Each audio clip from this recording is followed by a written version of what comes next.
नमस्ते, मेरे YouTube channel में आपका स्वागत है। हम कक्षा 7 का अध्याय 1 उसका अगला पाठ पढ़ रहे हैं, पुराने और नए धर्म। इतिहास के जिन हजार वर्षों की पड़ताल हम कर रहे हैं, इनके दौरान धार्मिक परंपराओं में कई बड़े परिवर्तन आए।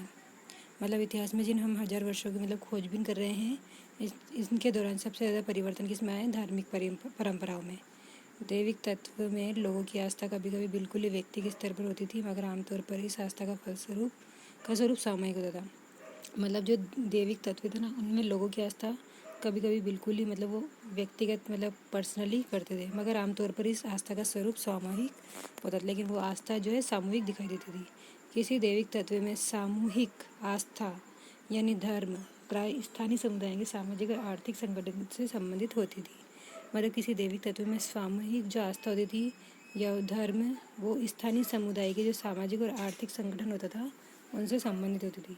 जैसे जैसे इन समुदायों का सामाजिक संसार बदलता गया, वैसे ही इनकी आस्थाओं में भी परिवर्तन आता गया। मतलब इन समुदायों का जैसे जैसे सामाजिक जीवन बदला, वैसे वैसे इनकी आस्थाओं में भी क्या आने लगा? परिवर्तन आने लगा। आज हम जिसे हिंदू धर्म कहते हैं, उससे भी इसी युग में महत्वपूर्ण बदलाव हुआ है।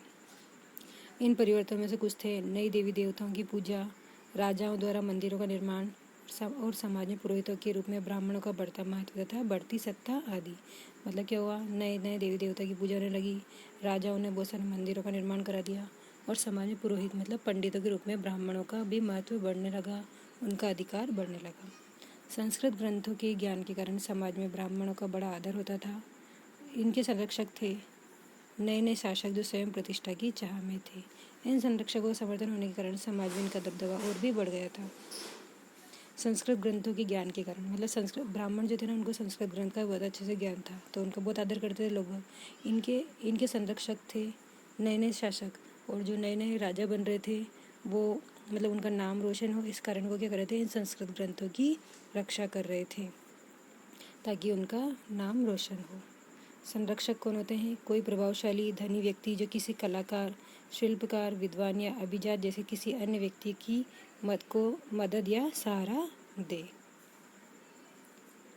इस युग में एक महत्वपूर्ण परिवर्तन भक्ति की अवधारणा के रूप में आया। एक और क्या परिवर्तन आया इस युग में? 700 से 1750 के काल की बात कर रहे हैं। तो परिवर्तन भक्ति की अवधारणा के रूप में आया। इसमें ईश्वर की कल्पना एक ऐसे प्रेमल इष्ट देवी देवता के रूप में की गई जिस तक पुजारी के विशद कर्मकांड के बिना ही भक्त स्वयं पहुंच सके। ईश्वर की कल्पना कैसे की गई? एक प्रेम के रूपी इष्ट देवी देवता के रूप में की गई जिस तक पुजारियों की विशद कर्मकांड, पुजारी अगर कोई कर्मकांड नहीं करे, उसके बिना ही भक्त स्वयं वहाँ तक पहुँच सके।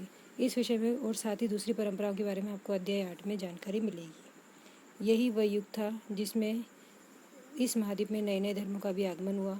कुरान शरीफ का संदेश भारत में पहले 7वीं सदी में व्यापारियों और अप्रवासियों के जरिए पहुंचा। यही जो 1750 का जो युग था, ये एक ऐसा युग था, इस उपमहाद्वीप में नए नए धर्मों का भी आगमन हुआ। कुरान शरीफ का संदेश भारत में सबसे पहले 7वीं सदी में व्यापारियों और अप्रवासियों के द्वारा पहुंचा था। तो कुरान शरीफ का संदेश सबसे पहले कहाँ पहुंचा? 7वीं सदी में पहुंचा। किसके द्वारा? व्यापारियों और अप्रवासियों के द्वारा पहुंचा। मुसलमान कुरान शरीफ को अपना धर्म ग्रंथ मानते थे। कुरान शरीफ किसका ग्रंथ हो गया? मुसलमान का।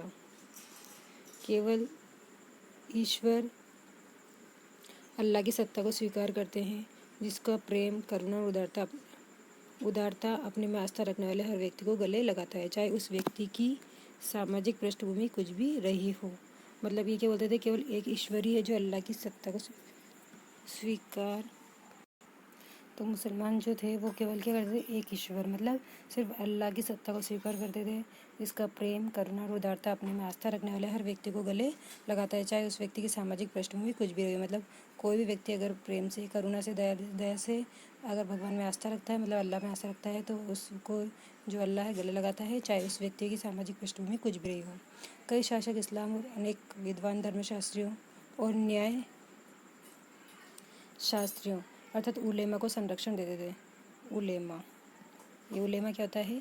जो हमारे यहाँ पंडित बोला जाता है, जो धर्म का और जानकारी रखता है, वैसे ही मुस्लिमों में उनको क्या बोला जाता है? उलेमा। हिंदू धर्म की भांति इस्लाम के अनुयायी भी अपने धर्म की अलग अलग तरीके से व्याख्या करते थे। हिंदू धर्म की भांति इस्लाम भी क्या करता था? अलग अलग तरह से व्याख्या करता था। मुसलमानों में कुछ शिया थे जो पैगंबर साहब के दामाद अली को मुसलमानों का विधि सम्मत नेता मानते थे। तो मुसलमानों में कुछ क्या थे, शिया, मतलब जैसे हिंदू अपने ब्राह्मण वगैरह बटे हो ना, वैसे जाति बटी थी। जो पैगंबर साहब के दामाद अली को मुसलमानों का विधि सम्मत नेता मानते थे। और कुछ सुन्नी थे जो खलीफाओं के प्रभुत्व को स्वीकार करते थे। इस्लाम के आरंभिक दौर में इस धर्म का नेतृत्व करने वाले खलीफा कहलाते थे। और इस्लाम के जो आरंभिक दौर में इस धर्म का जो नेतृत्व, मतलब जो नेता होता था, उसको क्या बोला जाता था, खलीफा, एक तरीके से राजा। आगे भी इसकी परंपरा चलती रही। इस्लामी न्याय सिद्धांत, विशेषकर भारत में हनफी और शफ़ी ऐसे सिद्धांत हैं। इस्लामी न्याय सिद्धांत में विशेषकर भारत में कौन से हैं, हनफी और नफ़ी ऐसे सिद्धांत हैं कि विभिन्न परंपराओं में भी कई महत्वपूर्ण अंतर रहे।